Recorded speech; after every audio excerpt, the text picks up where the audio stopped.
అందరూ బాగున్నారమ్మా? దేవుని స్తోత్రం. మన ప్రభువైన యేసుక్రీస్తు వారి కృపయు ఆయన సమాధానం మీ అందరికీ కలుగునుగాక. ఆమేన్. ప్రియమైన దేవుని పిల్లలారా, ఇదిన వాక్య భాగము కీర్తనలు 42, 5, 11 చరణాలు ఒకే రకంగా ఉంటాయి. 5వ చరణాన్ని ఒక్కసారి మరలా చదువుదాం. నా ప్రాణమా నీవేలా కృంగి ఉన్నావు, నాలో నీవేలా తొందరపడుచున్నావు.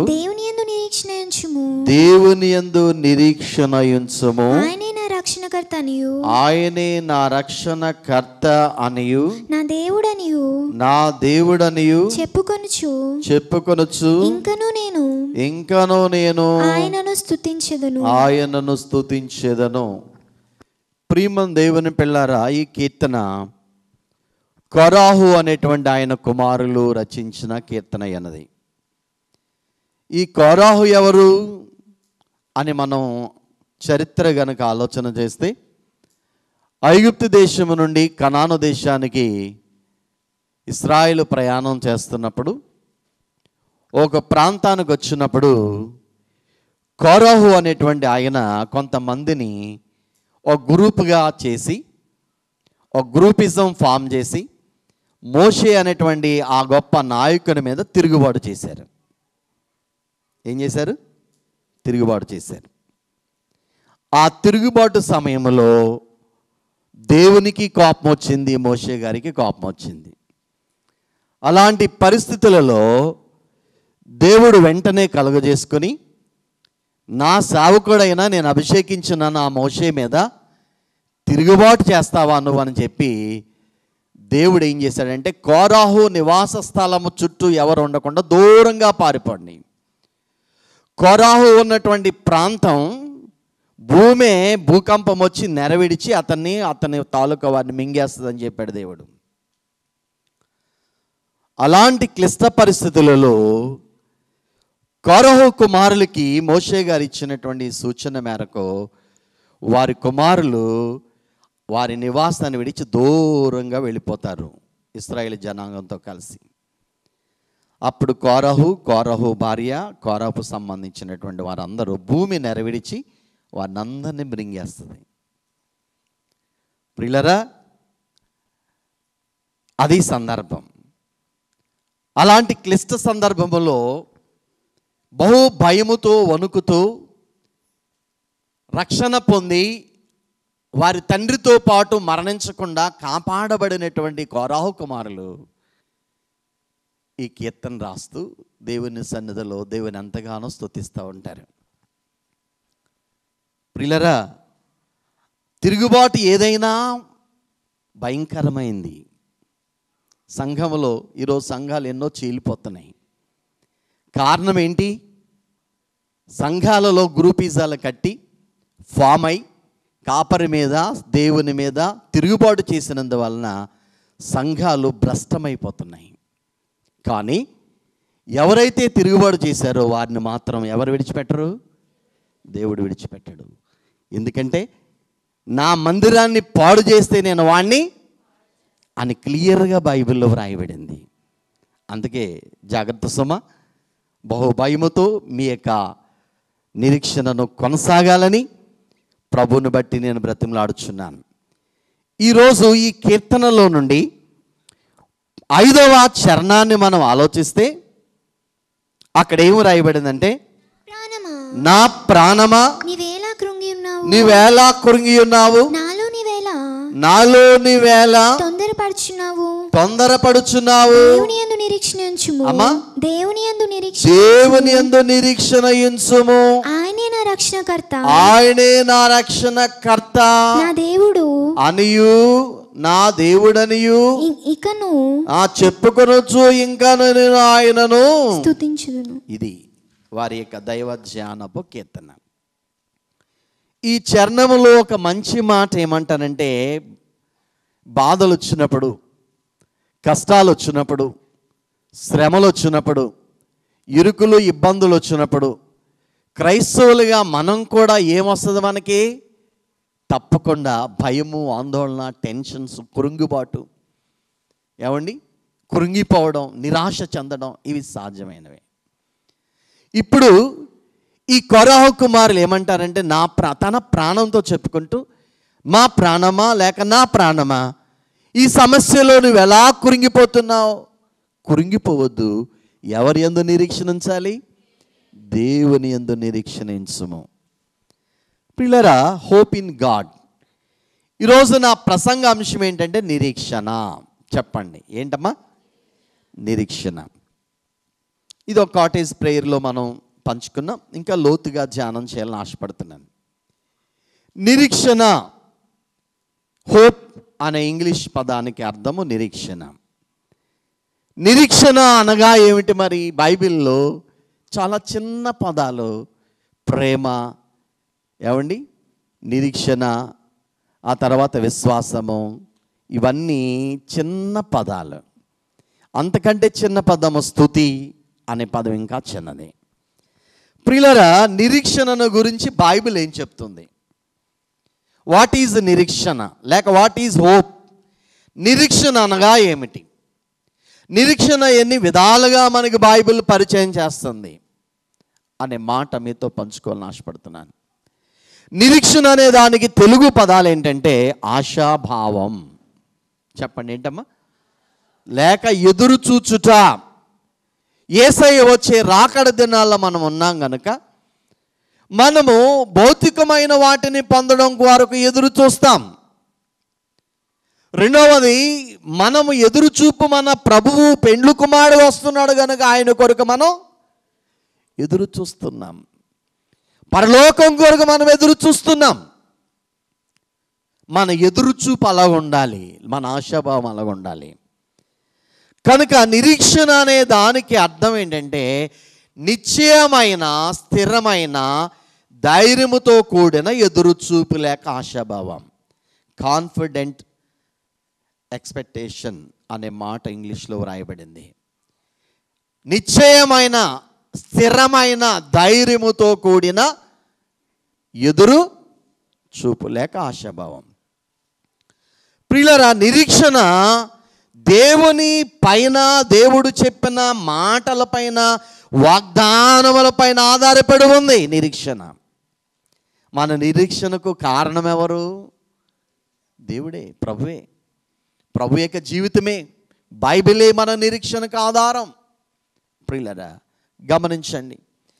కాబట్టి తప్పక నెరవేరుతుందని నమ్మకముతో మనం ఏం చేయాలి? ఏ పనైనా ఆశించినప్పుడు, ప్రార్థించినప్పుడు విశ్వాసముతో, దేవుడి మీద నమ్మకముతో ప్రార్థించినప్పుడు ఈ పని దేవుడు చేస్తాడు, ఆలస్యమైన నెరవేరుతుందనే నమ్మకముతో జరిగే వరకు మొక్కవోని ధైర్యముతో ఎదురు చూడడం, దాన్ని ఏమన్నారంటే బలమైన నిరీక్షణ.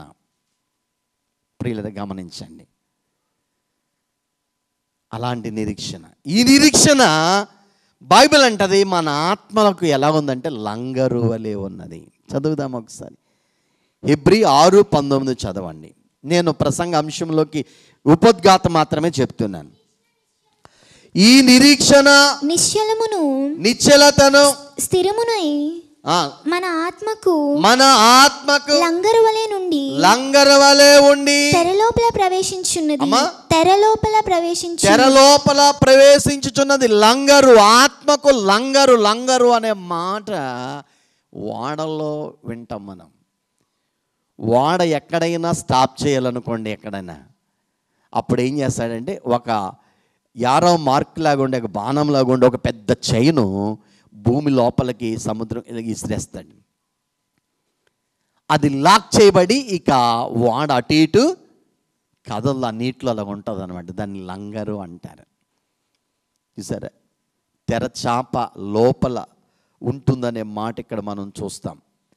అంటే వాడ కదలకుండా స్థిరపరిచేది లంగరు. నీ జీవితమే లేక నీవే క్రైస్తవుడే ఒక వాడ. మన జీవితం ఒక వాడ, సంఘం ఒక వాడ, ఈ వాడలో కుటుంబం ఒక వాడ. ఈ వాడలో ప్రవేశిస్తూ లేక ప్రయాణం చేస్తున్న నీవు ఎక్కడైనా ఆగాలనుకున్నప్పుడు పడిపోకుండా, తూలిపోకుండా స్థిరంగా నీవు నిలబడి ఉండాలంటే నిరీక్షణ అనే లంగరు కావాలి నీకు. ఏం కావాలి? నిరీక్షణ. దేవుని పట్ల ఆశాభావం. నా దేవుడు నాకున్నాడు, చేస్తాడు, నా కార్యాలు సక్సెస్ చేస్తాడు అనే గొప్ప దృఢమైన నిశ్చయత.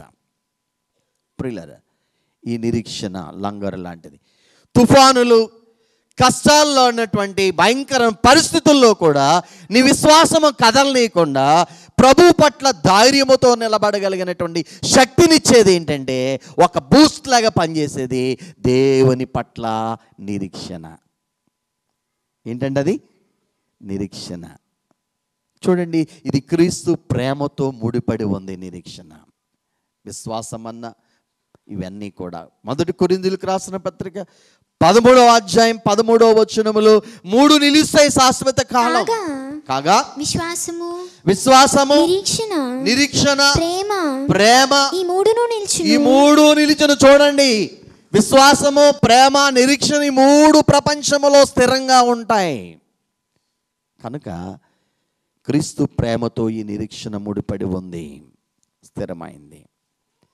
కాబట్టి ప్రభునందు ప్రియమైన దేవుని పిల్లారా, ఈ నిరీక్షణ అనే దానికి అర్థాన్ని మనం చూసాం. ఇప్పుడు నిరీక్షణ బైబిల్ ఎన్ని విధాలుగా మనకి పరిచయం చేస్తుందంటే 3 ప్రాముఖ్యమైన సంగతులు బైబిల్లో వ్రాయబడ్డాయి నిరీక్షణను గురించి. అందుకే కోరాహు కుమారులు బాధల్లో కురింగిపోయినటువంటి స్థితిలో ఉండగా వారి ప్రాణాన్ని ఎలా బలపరుచుకుంటారంటే, నా ప్రాణమా నీవేలా సమస్యను బట్టి కృంగి ఉన్నావు, దేవుని యందు నిరీక్షణ ఉంచు.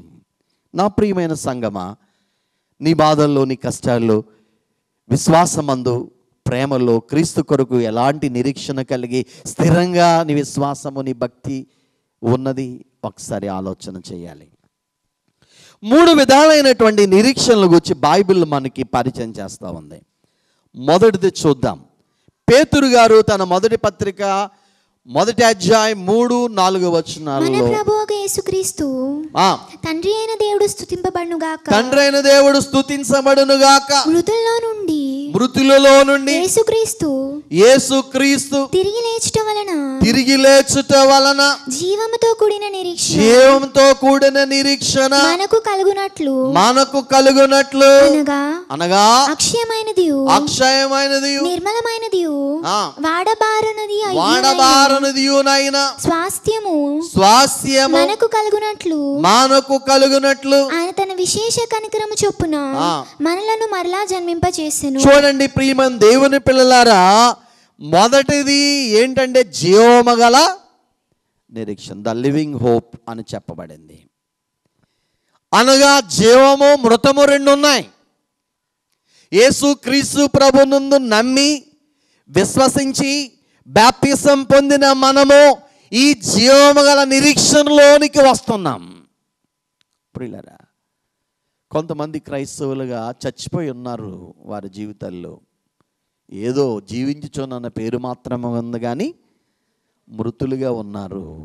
దేవునికి సరైన చోటు వారి హృదయములు ఇవ్వక అలా నూతన జన్మ పొందినటువంటి అనుభవములు ఉన్నవారు జీవము గల నిరీక్షణ కలిగి ఉన్నారు. కొంతమంది నిర్జీవమైన నిరీక్షణ. అందుకే మన వారు ఎవరైనా మన నుండి వేరే పరలోకానికి వెళ్ళిపోయినప్పుడు మన బంధువులు చాలా దుఃఖంలో నిండిపోతాం. మనం ఏమైపోతాం? కురింగిపోతాం మన ఆప్తులను కోల్పోయినప్పుడు. అలాంటి పరిస్థితుల్లో అపోస్తలుడైన పౌలు ఏమంటాడంటే, ఒక మంచి మాట చెప్తూ ఆదరిస్తూ ఉంటాడు. తెస్సలోనికులకు రాసిన మొదటి లేఖ నిరీక్షణతో సాగేదా ఎంత దూరమైనా సమీపింపనీయక చింతలేశమైనా. నిరీక్షణతో సాగేదా ఎంత దూరమైనా చింతలేశమైనా. ఒక చక్కని పాట అది. పాడండి మైక్ తీసుకొని. ఉండగా మైక్ ఇవ్వండి.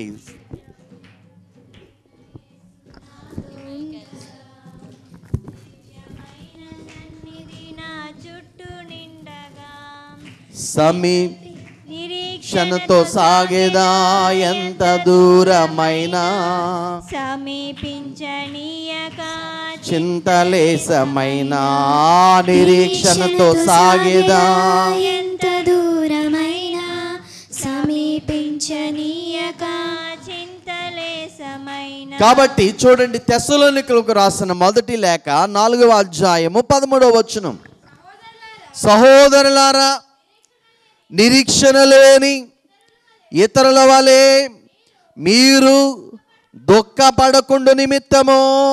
చూడండి ప్రియులారా, ఎవరైనా బాధల్లో ఉన్నప్పుడు, భయంకరమైన వ్యాధులకు లోనైనప్పుడు, ఘోరమైన ప్రమాదాలకు లోనైనప్పుడు, మరణించినప్పుడు, ఆ కుటుంబము దుఃఖములో మునిగిపోయినప్పుడు పౌలు చెప్తున్న మాట ఏంటంటే, నిరీక్షణ లేని ఆ సమాజములో ఉన్నారు యేసుని ఎరగని వారు, దేవుణ్ణి ఎరగని వారు, నమ్మని వారు.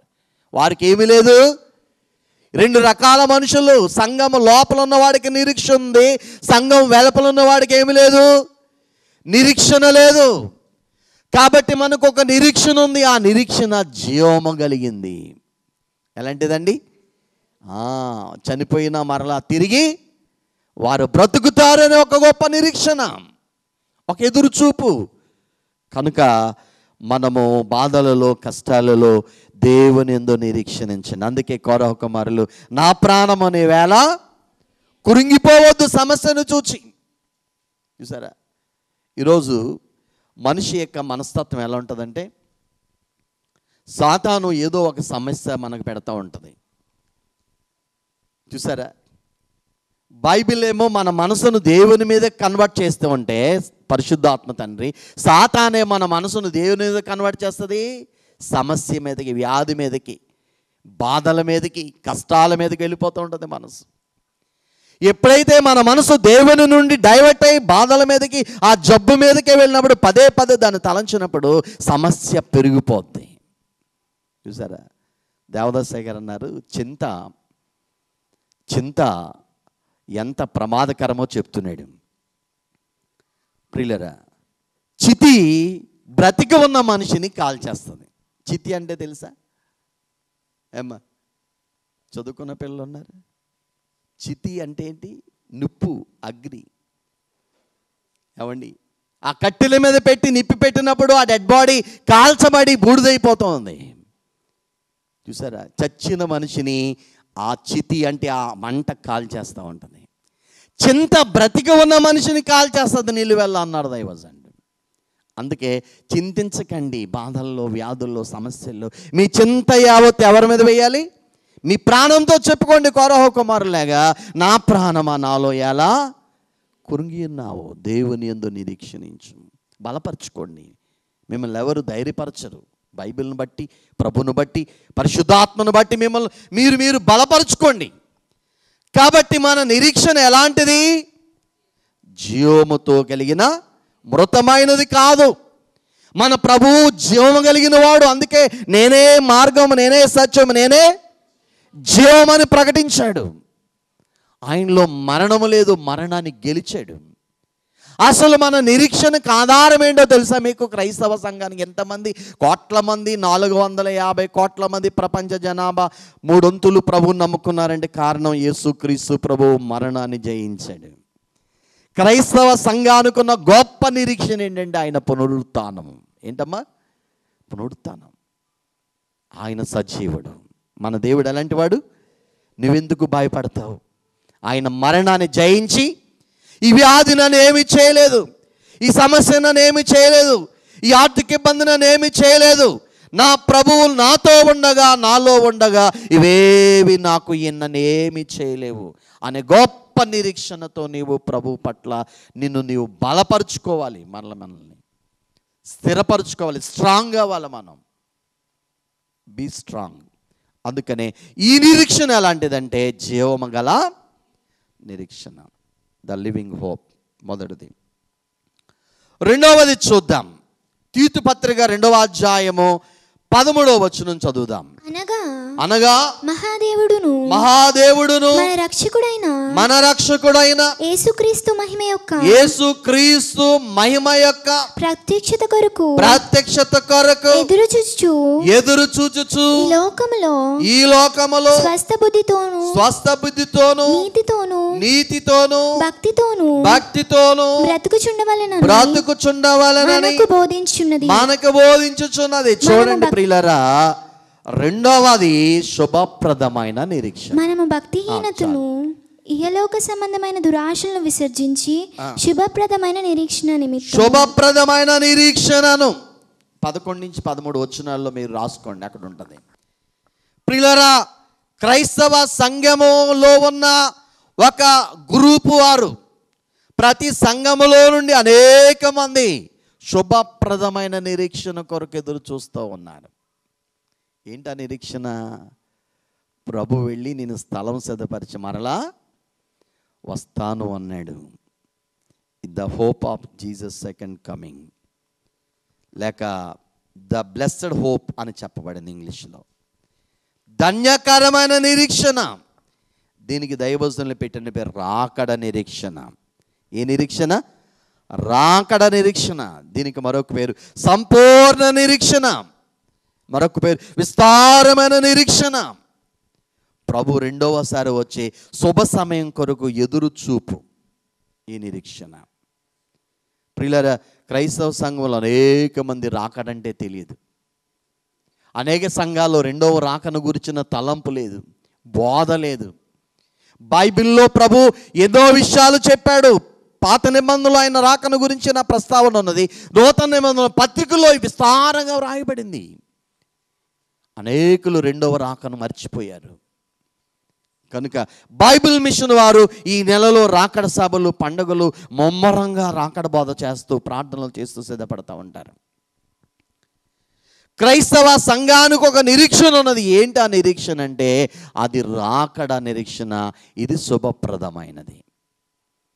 మరి మీరు ఎలా ఎదురు చూస్తున్నారు? మీ నిరీక్షణ ప్రభు వచ్చే వరకు సజావుగా సమాధి కాకుండా ఉన్నదా? మీలో నా ప్రభు వస్తాడు, నేను వెళ్ళిపోతానని నిరీక్షణతో ఎదురు చూస్తున్నారా? ఒకసారి ఆలోచించండి. దేవదాసయ్య గారు రాకను గురించి 2 విషయాలు చెప్పారు.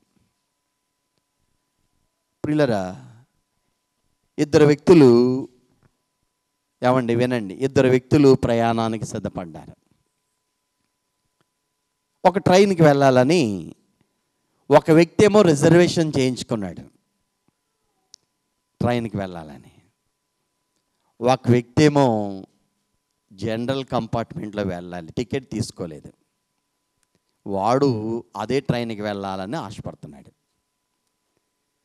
ప్రియులారా, రైల్వేలో రిజర్వేషన్ చేయించుకున్న వాడేమో ట్రైన్ 9 గంటల కంటే మీలాగా చర్చి 8 గంటల కంటే 9కి 9:30కి వచ్చే విధంగా కాదు వాళ్ళు. మీరైనా రిజర్వేషన్ చర్చికైనా లేట్కి వస్తారేం కానీ రిజర్వేషన్ చేయించుకున్నవాడు దేనికి లేట్కి వెళ్ళడు ఏమ్మా? ఇదేం న్యాయమమ్మా? దేవుని దగ్గరికి వచ్చేటప్పుడేమో 1 గంట ఆలస్యమా, ప్రయాణానికి వెళ్ళినప్పుడేమో 1 గంట ముందా? వీడు రిజర్వేషన్ చేయించుకుని చక్కగా సిద్ధపడి టైంకి 1 అరగంట గంట ముందు వెళ్ళిపోయాడు. ఇప్పుడు వాడి మనసులో ఏముందంటే ట్రైను టైంకి వస్తే బాగుండు అని అనుకుంటున్నాడు, ఎదురు చూస్తున్నాడు. ట్రైన్ ఎలాగ రావాలమ్మా? టైంకి రావాలి. లేట్ అయితే వాడికి ఇష్టపడ్డు. రిజర్వేషన్ చేయించుకున్న వాళ్ళు ఇన్ టైంకి వస్తే బాగుండు, తొందరగా వస్తే బాగుండు ఆరాట పడుతున్నాడు. ప్రియులారా, ఇంటికాడుండి పనులు చక్కబెట్టుకొని వీడని ట్రైన్ కొంచెం ఆలస్యంగా వస్తే బాగున్నా. ఇంటికాడు ఉన్నవాడు ఏమనుకుంటున్నాడు? ట్రైను. క్రైస్తవులు 2 రకాలు ఉన్నారు. కొంతమంది సిద్ధపడకుండానే ఇంకా ఆలస్యంగా వస్తే బాగున్నా ప్రభు, ఇంకా సిద్ధపడాలి. ఇందా పాట పాడారు పిల్లలు, నా జీవిత దినములు ఇంకాస్త ఆయుష్ ఇంకాస్త పొడిగించు. చూసారా? సిద్ధపడిన వాడేమో ప్రభు అయిన యేసు రమ్ము, బైబిల్ మిషన్ చెప్తుంది. మరణాత ప్రభువా రమ్ము, కమ్ లార్డ్ జీసస్ త్వరగా రా. కాబట్టి దైవజనులని పడుకున్నా లేచినా నిన్ను లేపగానే ప్రభు వచ్చాడు అనగానే మరణాత చెప్పి వెళ్ళిపోవాలట మనం. ప్రియులారా, కాబట్టి రెండవ రాకడ కొరకైనా సంపూర్ణమైన నిరీక్షణ, ఇది బ్లెస్డ్ హోప్ అని చెప్పబడింది, శుభప్రదమైన నిరీక్షణ. దీని కొరకు మనం మరి ఎంతమంది ఎదురు చూస్తున్నారు? ప్రభు వస్తాడంటే సిద్ధంగా ఉన్నారా? ప్రభు ఇప్పుడే వస్తే, దేవదాసయ్య గారు ఒక మాట అన్నారు, మీరు రాకడ ఈరోజే, నేడే ప్రభు వాచు నాను కోను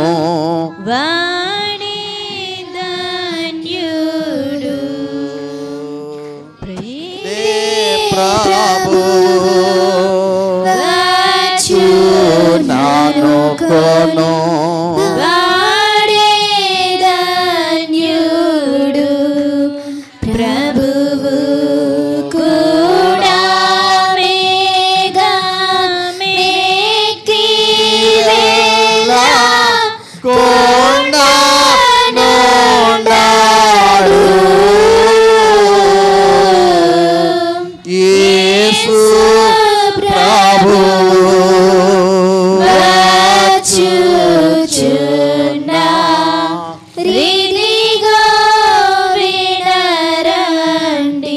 కాబట్టి ప్రభునందు ప్రియులారా, లోటుపాట్లు కలిగి ఉండొద్దు, వాటిని సరిచేసుకుందాం. ప్రభు వస్తున్నాడు, ఈరోజే ప్రభు వస్తున్నాడు అనే విధంగా నువ్వు సిద్ధపడాలి. ప్రభు ఎప్పుడు వస్తాడో తెలుసా? మనకి తెలీదు, అదొక సీక్రెట్ మర్మం. కానీ వచ్చే సమయం అయిపోయింది. లేఖనాల ప్రకారంగా, చరిత్రలో జరుగుతున్నటువంటి సంఘటనల ప్రకారంగా ప్రభు మన కాలంలోనే రాబోతున్నాడు. కనుక బీ అలర్ట్, మనం జాగృతి కలిగి సిద్ధపడాలి. జాగృతిగా ఎన్నో హెచ్చరికలు రాకను గూర్చి మనకు రాయబడ్డాయి. చూడండి, ఒక హెచ్చరిక చూద్దాము. లూకా సువార్త, మరి లూకా గారు రాసినటువంటి సువార్తలు ఒక మాట మనం చూద్దాం, ఆయన ఎలా వస్తాడో. 21:34 నుంచి చదువుదాం. 21:30. ఒకవేళ తిండి వలనను, మత్తు వలనను, ఐహిక విచారముల వలనను మందంగా ఉన్నందున ఆ దినము అకస్మాత్తుగా మీ మీదికి ఉరి వచ్చినట్లు రాకుండా మీ విషయమై మీరు జాగ్రత్తగా ఉండండి. ఆ దినము భూమి అందంతటా నివసించు వారందరి మీదికి అకస్మాత్తుగా వచ్చును. కాబట్టి మీరు జరగబోవు వీటి నెలను తప్పించుకొని మనుష్య కుమారుని ఎదుట నిలవబడుటకు శక్తి గలవారగునట్లు ఎల్లప్పుడూ ప్రార్థన చేయుచు మెలకుగా ఉండుడని. చూడండి, చాలా మృదువుగా లూకా గారు హెచ్చరిస్తా ఉన్నాడు. మీ హృదయాలు తిండి వలన, మత్తు వలన, ఐహిక విచారాల వలన ఒకవేళ మందమైపోయిందేమో మీ విశ్వాసము, మీ నిరీక్షణ. కానీ బైబిల్ చెప్తుంది ఆ రోజు ఎలా వస్తుందట? ఉరి వచ్చినట్లుగా అకస్మాత్తుగా ప్రభు వస్తాడు, ప్రధాన దూత శబ్దం చేస్తాడు. అప్పుడు సిద్ధపడిన ఈ అనుభవంలో మరణాత స్మరణ చేస్తూ ప్రభు అయిన యేసు రమ్ము అని ప్రార్థిస్తూ, రాకడ ప్రార్థనలు చేస్తూ సిద్ధపడినటువంటి ఆ పరిశుద్ధులు రెప్పపాటున కడబోర శబ్దానికి మార్పు నొంది మృతులు లేపబడతారు. తర్వాత సజీవులు మార్పు నొంది మహిమ శరీరధారులే మేఘములోనికి ప్రవేశిస్తారు. ఇదే నిరీక్షణ, శుభప్రదమైన నిరీక్షణ. అందుకనే నిరీక్షణ లేని ఇతరుల వలె మనం ఉండొద్దు. మనకు ఒక నిరీక్షణ ఉంది. మన ప్రభు వచ్చినప్పుడు మన వారు లేస్తారు, మన ప్రభు వచ్చినప్పుడు మనం వెళ్ళిపోతాం. ఈ నిరీక్షణ. చాలా సంవత్సరాల క్రితం బ్రిటన్ దేశంలో ఆయన ఒక కుక్కను పెంచుకుంటున్నాడు. ఏం పెంచుకున్నాడమ్మా? ఒక కుక్క. చాలా పెట్ యానిమల్, అది చాలా మంచి డాగ్. అది ఆయన ఒక ప్రాంతం నుండి ఒక ప్రాంతానికి ఉద్యోగరీత్యా వెళ్తూ ఉంటాడు, ట్రైన్లో ప్రయాణం చేస్తూ ఉంటాడు. ఆ యజమానిని ఎంత అలా నమ్మిందంటే ఆ కుక్క, యజమాని స్టేషన్కి వెళ్ళి ట్రైన్ ఎక్కి ట్రైన్ వెళ్ళిపోయే వరకు ఆ కుక్క సెండాప్ ఇస్తూ చెయ్యూపుతూ అలాగే కొంతసేపు ఉండి, ట్రైన్ వెళ్ళిపోయినా అలాగే ఎదురు చూస్తూ ఉండేది. మళ్ళీ ట్రైన్ సాయంకాలము పలానా టైంకి వస్తుందని చెప్పి దానికి అలవాటు అయిపోయింది. ఆ యజమాని వచ్చే టైంకి ట్రైన్ కొరకు ఎదురు చూస్తూ ఉండేది. ట్రైన్ వచ్చిన తర్వాత యజమాని మీద పడి చక్కగా అది ఆలింగనం చేసుకునేది. ఆ కుక్క విశ్వాసం ఆ యజమాని విషయంలో. ప్రభునందు ప్రియమైన దేవుని పిల్లారా, కొంతకాలం తర్వాత ఈరోజు ఇలాగే చేస్తుంది కుక్క. కొంతకాలం తర్వాత యజమాని వస్తాడను అది వెళ్ళేటప్పుడు యజమాని ట్రైన్ ఎక్కించింది. యజమాని సాయంకాలం వస్తాడని ఎదురు చూస్తూ ఉంది. టైం అయిపోయింది, కానీ ట్రైన్ వచ్చింది. అన్ని బోగిలు చూసింది, యజమాని రాలేదు. అంతా వెతికింది, ఎక్కడ యజమాని రాలేదు. ఇంకో ట్రైన్లో వస్తాడేమో, అలాగే ఆ స్టేషన్లో ఉండిపోయింది.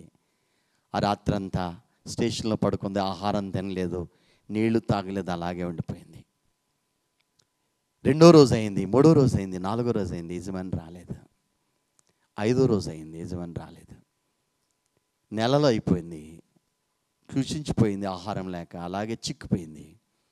అలాగే యజమాని కొరకు ఆ ట్రైన్ అక్కడే ఆ స్టేషన్లో చూచిన వాళ్ళందరూ అయ్యో ప్రతిరోజు ఆ యజమాని కొరకు ఎదురు చూచేది, యజమాని వస్తున్నాడని చూస్తుంది. యజమాని రాకపోయేసరికి అలాగే ఉండిపోయింది కుక్క అని చెప్పి ఆహారం మానేసింది, అలాగే మరణించింది. తెలిసిన వాళ్ళందరూ ఆ కుక్కను ఇది ఇంత మంచి విశ్వాసం కలిగిన కుక్క అని చెప్పి దానికి ఒక స్టాచ్యూ కట్టి అక్కడ దాని గుర్తుగా ఆ స్టేషన్ ప్రక్కనే ఉంచారు ఆ కుక్కని. ఇది బ్రిటన్లో జరిగింది. ఎందుకంటే ఆ యజమాని మరణించాడు, ఆ ఊర్లోనే మరణించాడు, ఇంకా రాడు అని దానికి తెలియదు పాపం. కానీ మన యజమాని అయితే సజీవుడై మరణాన్ని జయించి తిరిగి వెళ్ళి నేను మరలా వస్తున్నాను, ఇది సిద్ధంగా నా కొరకు ఎదురు చూడమని ఆయన చెప్పి వెళ్ళాడు. కుక్క ఎంతగా నిరీక్షించింది, యజమాని రాడని దానికి తెలియదు పాపం. మన యజమాని మరలా తిరిగి మనం ఇంకెంత నిరీక్షణతో ఎదురు చూడాలి. ఒకసారి ఆలోచించండి ప్రియులారా, ఆ కుక్కకు అంత విశ్వాసం ఉన్నది, అంత నిరీక్షణ ఉంది. దానికంటే మనం గొప్పవారం కనుక మరింత గొప్ప నిరీక్షణ కలిగి రాకడ కొరకు మనం సిద్ధపడదాం. వ్యాధిని లెక్క చేయకండి, సమస్యను లెక్క చేయకండి, నా ప్రభు వస్తాడు, వీటన్నిటి నుంచి నాకు విడుదల కలుగుతుందని గొప్ప నిరీక్షణతో ఆ శుభప్రదమైన 2వ రాకడ కొరకు నిరీక్షణ చేద్దాం. ఇది 2వ అనుభవం. 3వది చూద్దాం. తీతు పత్రిక మొదటి అధ్యాయం 2వ వచనం.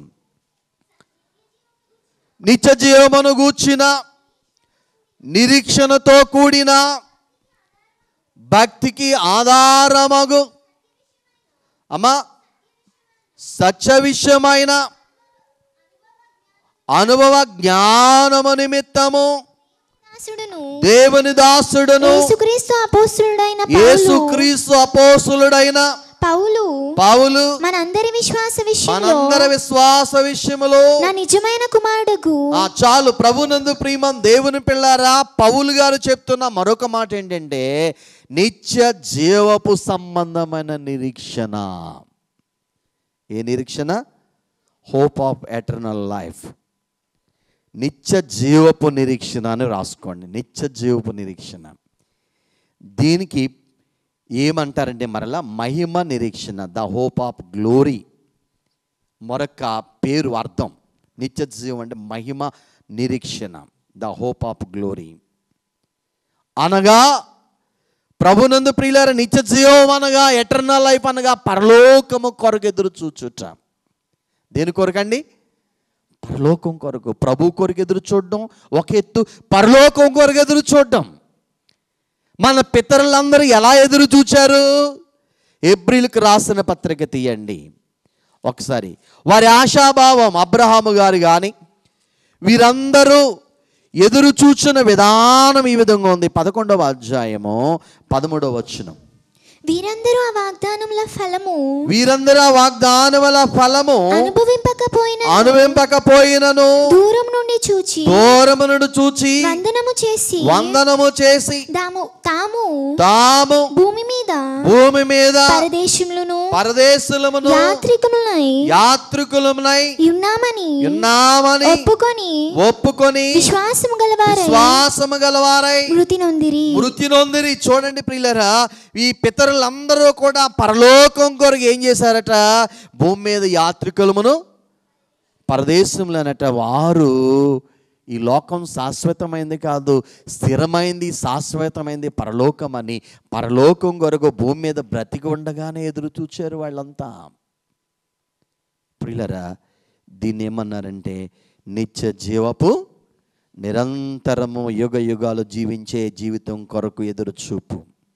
ఎంత మంచి అనుభవం. కొలస్సీయులకు రాసిన పత్రిక 1వ అధ్యాయం 27వ వచనం.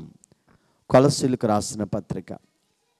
అన్యజనులలో ఈ మర్మము యొక్క మహిమైశ్వర్యం ఎట్టుదో అది అనగా మీ యందున క్రీస్తు మహిమ నిరీక్షణ ఉన్నాడని సంగతిని దేవుడు తన పరిశుద్ధులకు తెలియపరచగోరి. చూడండి ప్రియులారా, ప్రభువు మనకి ఏమై ఉన్నాడట? మహిమ నిరీక్షణ.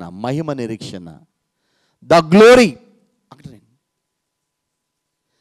గ్లోరీ, మహిమ నిరీక్షణ. ఏంటి నిరీక్షణ? నేను చనిపోయినా ప్రభు వచ్చినప్పుడు తిరిగి లేచి నేను మోక్షానికి, పరలోకానికి వెళ్ళిపోతాను అనే నిరీక్షణ. ఈ నిరీక్షణ క్రైస్తవ జీవితంలో ఎంత ధన్యకరమైంది. ఈ నిరీక్షణ సంఘం వెలుపుల వారికి లేదు. ప్రియుల మోక్షానికి వెళ్ళాలనుకుంటారు కానీ ఒక నిర్దిష్టమైనటువంటి ఆ విశ్వాసము, నిరీక్షణ వారికి లేదు. కాబట్టి దీనికి ఏమని పేరు ఏంటంటే పరలోకం పొందుదుమా అనేటువంటి ఓ గొప్ప మహిమ నిరీక్షణ. రోమాపత్రిక 8వ అధ్యాయం 24-23 వచనాలు చదువుదాం. రోమాపత్రిక. అంతేకాక ఆత్మ యొక్క ప్రథమ ఫలములు నొందిన మనము కూడా దత్తపుత్రత్వం కొరకు అనగా మన దేహము యొక్క విమోచనము కొరకు కనిపెట్టుచు మనలో మనము మూలుగుచున్నాము. ఏలైనగా మనము నిరీక్షణ కలిగిన వారమై రక్షించబడదుము. చూడండి, మనకి ఈ దేహములోనట అబ్బా తండ్రిని మూలుగుతూ మనకు ఒక నిరీక్షణ ఉంది. ప్రభు వచ్చినప్పుడు లేక నా పిలుపు అందుకున్నప్పుడు నేను ఆ పరదేశికి వెళ్ళిపోతాను, మోక్షానికి వెళ్ళిపోతాననే నిరీక్షణ. కనుక ఒక నిశ్చయత, కనిపెట్టడం. నిరీక్షణ అనగా మరొక అర్థం, తెలుగు అర్థం కనిపెట్టుట. ప్రియులరా, రోమాపత్రికలు 4వ అధ్యాయం 18వ వచనంలో ఒక మాట వ్రాయబడింది. మనందరికీ ఇది ఒక గొప్ప ధైర్యాన్ని పుట్టించేదే అన్నది. నీ సంతానము ఇలాగు ఉండునని చెప్పిన దానిని బట్టి తన అనేక జనములకు తండ్రి అగునట్లు నిరీక్షణకు ఆధారము లేనప్పుడు అతడు నిరీక్షణ కలిగి నమ్మెను. చూడండి ఎలా నాయంక అబ్రహాం గారికి 90 సంవత్సరాల వయసు. దేవుడు బహుగా దీవించాడు. కోట్ల రూపాయల ఆస్తి ఉంది. అంత గొప్ప ఆస్తిపరుడైపోయాడు అబ్రహాం గారు. అన్య కుటుంబంలో దేవుని నమ్మాడు. కానీ 90 సంవత్సరాలు వచ్చేసినాయి ప్రియులరా. కానీ ఆయనకి ఏమి లేదు, సంతానం లేదు. 90 సంవత్సరాల వృద్ధుడి దగ్గరకు వచ్చి చింతిస్తున్నాడు. దేవుని అడుగుతున్నాడు, దేవా నాకెంత ఆస్తి ఇచ్చావు, కానీ నా ఇంటి దాసుడు ఎలియాజరే దీనికి వారసుడు అయిపోతున్నాడు, నాకు వారసుడు లేడు ఈ ఆస్తిని అనుభవించడానికి. నా పరిస్థితి ఏంటంటే బాధపడుతూ దేవుడు ఒక రోజు ఆయన దర్శించాడు. దేవుడు దర్శించి అంటాడు, అబ్రహామా మరొక సంవత్సరానికి నీ కవుగిట ఒక కుమారుడిని ఇస్తానని చెప్పాడు. నమ్మాలా వద్దా? వృద్ధాప్యంలో పిల్లలు పడతారా? ఏమ్మా చెప్పండి, ముసలోళ్ళకి సంతానం పడతారా? యవన శక్తులను ఉడిగిపోయిన తర్వాత వాళ్ళకి సంతాన ప్రాప్తి కలుగుతుందా? శరీరం సహకరిస్తుందా? తన భార్య వృద్ధురాలు, తన వృద్ధుడు. ఇలాంటి క్లిష్ట పరిస్థితుల్లో వచ్చి దేవుడు చెప్తున్నాడు, మరొక సంవత్సరానికి నీ కవుగిట ఒక కుమారుడు ఉంటాడని దేవుడు వాగ్దానం చేశాడు. ఇప్పుడు ఆయనకి ఏమి లేదు, నమ్మడానికి ఆధారం లేదు, నిరీక్షించడానికి బేస్ లేదు. ఎందుకంటే నేను వృద్ధుడను. కానీ చెప్పింది ఎవరు? సృష్టికర్త అయిన దేవుడు. ఈ భూమిని, ఆకాశాన్ని అందరినీ కలుగు చేసిన వాడు. ఆయనకు అసాధ్యమైందంటూ ఏది? సమస్తమును సాధ్యమే. ఉన్నదాన్ని లేనట్టుగా, లేనిదాన్ని ఉన్నట్టుగా చేయగలడని నిరీక్షణ లేకపోయినా, ఆధారం లేకపోయినా చెప్పింది దేవుడని నమ్మాడు దేవుణ్ణి. సరిగ్గా సంవత్సరం అయింది, ఒక కొడుకుని దేవుడు ఇస్సాకు, నవ్వు అనే పేరు కలిగిన కుమారుని ఇచ్చాడు. దేవుని స్తోత్రం. ప్రియులారా, మనకేముంది ఇప్పుడు? నిరీక్షణ ఉంది. మన ప్రభు సృష్టికర్త అయిన దేవుడు మనలందరూ కలుగు చేశాడు. మనం పాపములో శాపములో పడి, శాపం ద్వారా నిత్య మరణం నరకానికి వెళ్ళిపోతుండే దేవుడే కాలం పరిపూర్ణముడు ఆత్మైన దేవుడు శరీరధారిగా వచ్చాడు. 33 సంవత్సరాలు జీవించాడు. ఆయన ఈ లోకంలో ఎన్నో అద్భుతాలు చేశాడు, మరణించాడు, తిరిగి లేచాడు. ఆయన ప్రతి వారి జన్మ కర్మ పాపలను విడిపించడానికి తన అమూల్య రక్తమును సిలువలో చిందించాడు. ఆయన మరణించి మరణాన్ని జయించాడు, మరణపు ముళ్ళు విరిచాడు. ప్రపంచంలో ఎవరు మరణాన్ని జయించలేదు. అందరూ మరణం చేతుల్లో ఓడిపోయారు, గొప్పవాళ్ళని చెప్పుకున్న వాళ్ళంతా. ఆయన క్రైస్తవ సంఘం ఈరోజు ప్రపంచంలో 450 కోట్ల మంది, 800 కోట్ల మంది జనాభాలో 3 ప్రభు నమ్మారు. భాషలు, ప్రాంతాలు, దేశాలు ఎల్లలు చెరిపేసి ప్రపంచమంతా ప్రభు ఎంట వచ్చింది. కారణం ఆయన మరణించి తిరిగి అది ప్రపంచానికి నిరీక్షణ కలిగించింది. మరి ఎందుకు భయపడతావు? అందుకే కౌరవ కుమారులు అంటారు, నా ప్రాణమా నీవేలా కురుంగి ఉన్నావు. ఒక్కసారి ఆ మాట చదివి మనము క్లోజ్ చేసుకుందామా? అందరూ బైబిల్ తెరవండి. కీర్తనల గ్రంథం 42వ కీర్తన. ఆయన మరలా వస్తూ ఉన్నాడు. 5వ చరణం కానీ 11వ చరణం ఏదైనా పర్వాలేదు, అందరము చదువుదాం. చదువుదాం బైబిల్ తెరిచి చదవండి. నా ప్రాణమా, నా చదువు చెప్పండి. నా ప్రాణమా నీవు ఎలా కృంగి ఉన్నావు, నాలో నీవేలా తొందరపడుచున్నావు. దేవుని యందు నిరీక్షణ ఉంచుము, ఆయనే నా రక్షణకర్త అనియు నా దేవుడనియు చెప్పుకొనొచ్చు. ఇంకను నేను ఆయనను స్తుతించెదను. ఎన్ని బాధలున్నా, కష్టాలున్నా ప్రభు వైపు చూస్తూ, నిరీక్షణకర్త అయిన ప్రభును చూస్తూ, జీవము కలిగిన నిరీక్షణ కలిగి, శుభప్రదమైన నిరీక్షణ కొరకు కలిగి, నిత్యజీవపు నిరీక్షణ కొరకు కలిగి మనము ఎదురు చూద్దాం. అటువంటి ధన్యకరమైన స్థితి ప్రభు తన ఆత్మ ద్వారా మనందరికీ ప్రసాదించి ఆయన రాకడ మేఘం కొరకు సిద్ధపరచును గాక. ఆమెన్.